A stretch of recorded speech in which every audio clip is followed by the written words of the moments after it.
Welcome to the new edition of the MGB rebuild. So this month we've been installing the brake booster. It didn't come standard with this car, but I've decided to put one in because you get used to those sorts of things in a modern car. You go and get in the old one and it's pretty tough. Anyway, that's in. You can see it mounted here.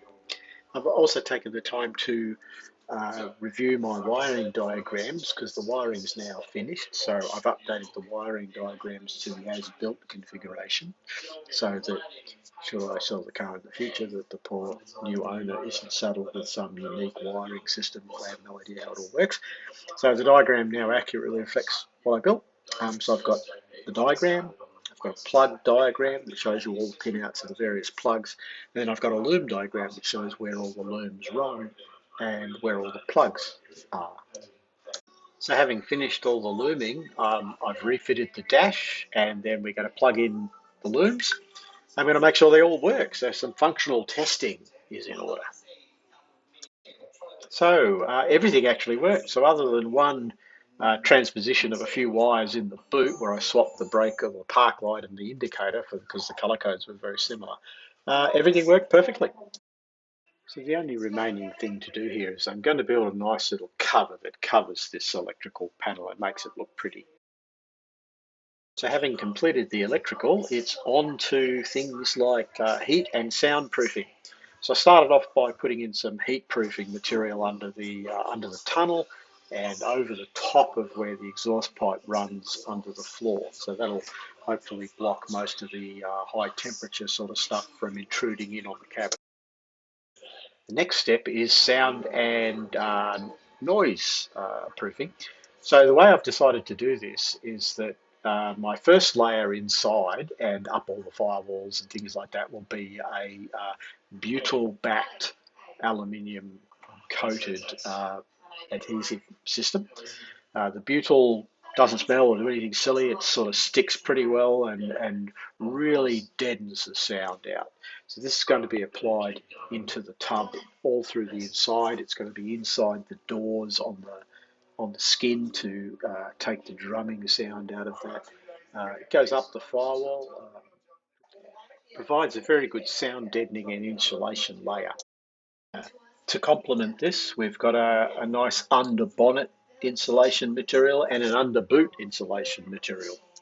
Next thing, and immediately under the carpet, is a waterproof closed cell foam that provides a very good insulation and a bit of squish. So when the carpet goes over the top, it conforms and helps it all look very neat.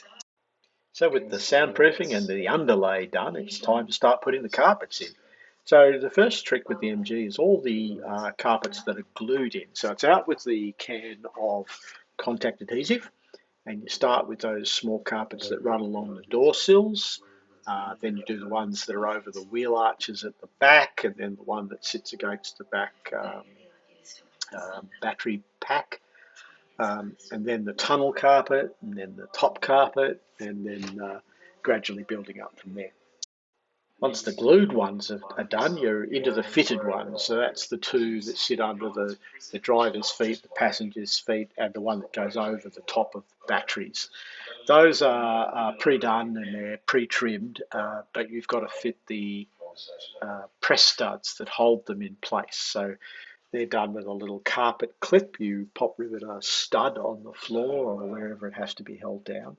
And then you push this little crown clip through the carpet, through a stud clip that goes on the bottom of the carpet in exactly the right place to match up with the stud you've pop riveted on the floor. So it's a bit of an art to get it exactly right, but it's worth it. It looks really good when it's done. Once they're done, you can hardly see the little ring from the top side. They sink right down into the carpet piles and they hold it very securely. They're great.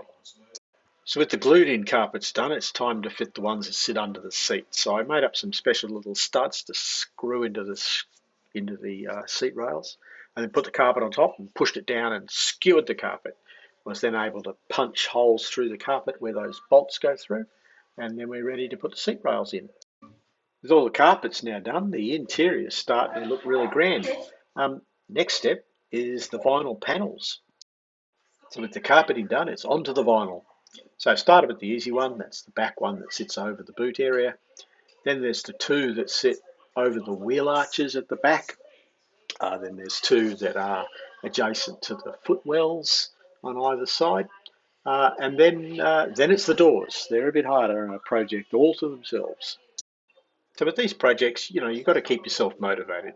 So it's sometimes you take a break from doing the tricky things, you do a few easy things that make it look like you're getting somewhere. So at this point, I decided I'd put the boot on and put some of the bling, the badges and stuff on, and make it fit. And that looks pretty sweet. All the badges are in. It looks pretty. The gaps are all right. It's got a brand new seal in the boot, which is a bit of a bugger to put in, but you get it in with a bit of grease, and it looks good. It's also good when you get it all adjusted and the seal's done and the soundproofing's in and you close it Satisfying. and it goes clunk. It's a good, solid, satisfying sound. So now it's time to rebuild the doors. So all the bits that are inside, I'm not going to go through all that again because there's plenty of videos on that, but I had all the internal parts recad plated. They're all nice and clean. Greased them all up with some white grease, assembled them with a bit of jiggery pokery with some all new flock sliders for the glass. Hit the glass with a grinder and some polish to polish up the glass and make it nice and clear and shiny again. And reassembled them. Put on the cards and voila, looks good. So at this point, the inside is pretty nearly all done. The carpet's in, the seat rails are in ready for the seats. The inertia reel seat belts have been installed. I didn't show that, but you can see them in a couple of those photos. They're pretty simple to put in.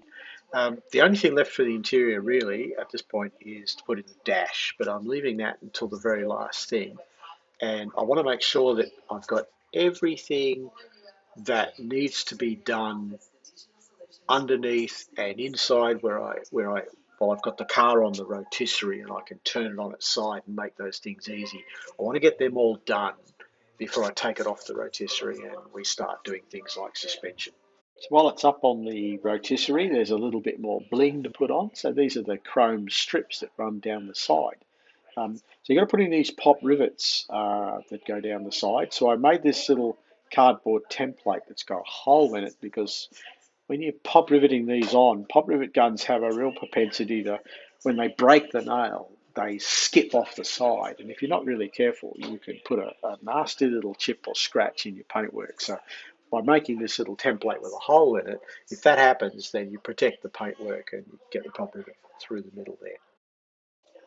So that's it for this month. I feel we've actually done quite a lot, and it looks like we've done a lot. So it's motivating when you put on all these bits and you see the car starting to really come back together. Because for a long time, when you're doing a restoration, you can feel like you're getting nowhere. You can spend months welding little bits and doing all sorts of stuff, and when you look at it, it hardly looks any different to when you started. But this month we're putting on all these shiny new bits and we're putting on mirrors and we're putting in windows and bling and it's starting to really come together. So really quite satisfying. Anyway, thanks for watching and look forward to next month when we're going to take it off the rotisserie and we'll start putting in the rear suspension, which you saw us build in an earlier episode. Then will be the front suspension, then probably the brakes and bleeding brakes and all those sorts of things. So that'll be fun. Thanks for watching. Bye.